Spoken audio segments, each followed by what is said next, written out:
So I promised a couple of videos back that I would do a video on the new tires that I picked up. They are the Cooper Discover Rugged Trek. They're brand new as of last year. They're still limited on sizes. Of course, everything with supply chains is pretty limited. But I wanted to share my first impressions on them, and I'm going to keep this real short, so hang around for a couple of minutes and I'll tell you what I've discovered so far, because I am impressed. And I'm impressed because I've so far taken it up to 80 miles an hour and the truck is nice and stable. This is a 1-ton truck, 8,000 pounds, loaded with a bunch of crap in the back. And when tires are crappy, this truck likes to squirm. It likes to move around.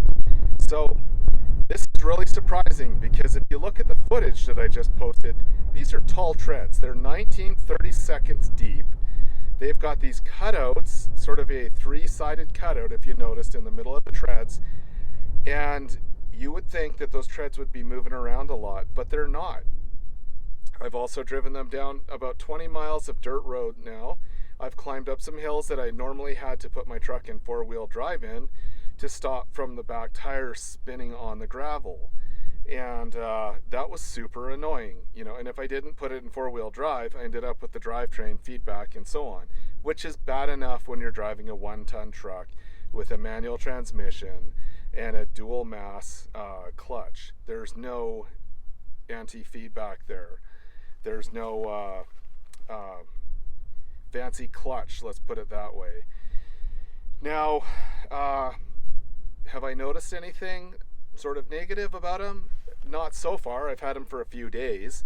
I did pay attention to how much gravel they picked up on the dirt roads on the way out here, because driving out the back of all these farmlands, it is literally just a gravel bar on these roads, and usually you're picking up rocks and chucking them and stuff like that.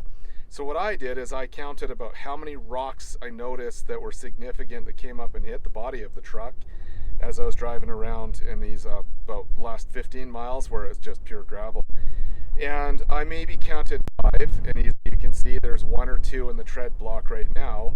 However, those are ones I probably picked up, I think, on this short section of road where I was going kind of slow, or up in the field here behind me, because I drove up and around this hill behind me to see how the tires would hook up as best I could. I was hoping I would have a little bit wetter conditions, but it's been a super dry winter in the last couple of years, and what little snow and rain we got this year is gone already.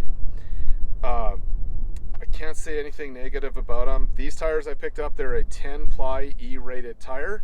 That's what you need if you're running a 1-ton or a 3/4 ton truck, in my opinion. That offers the most amount of sidewall and tread life, tread protection, excuse me.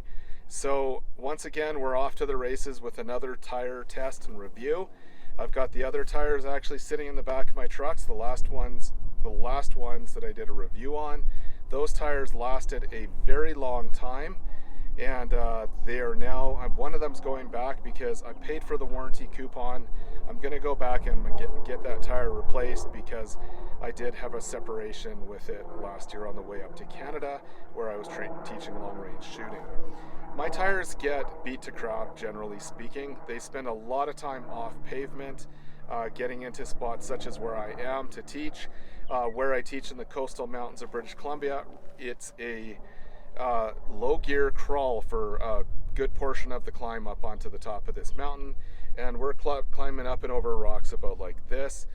Just ask Rob, who brought his little Honda 4x4 with him last year. He had trouble even getting up the last couple hundred yards because that little SUV or minivan or whatever it is was bottoming out on stuff. Yeah, not the right kind of vehicle, but nonetheless, that's beside the point. I just want to get the point across that this truck does get up into some pretty rough terrain, and it is fully loaded. The bed is fully loaded when we're doing this. Quite often stuff on the rack as well too.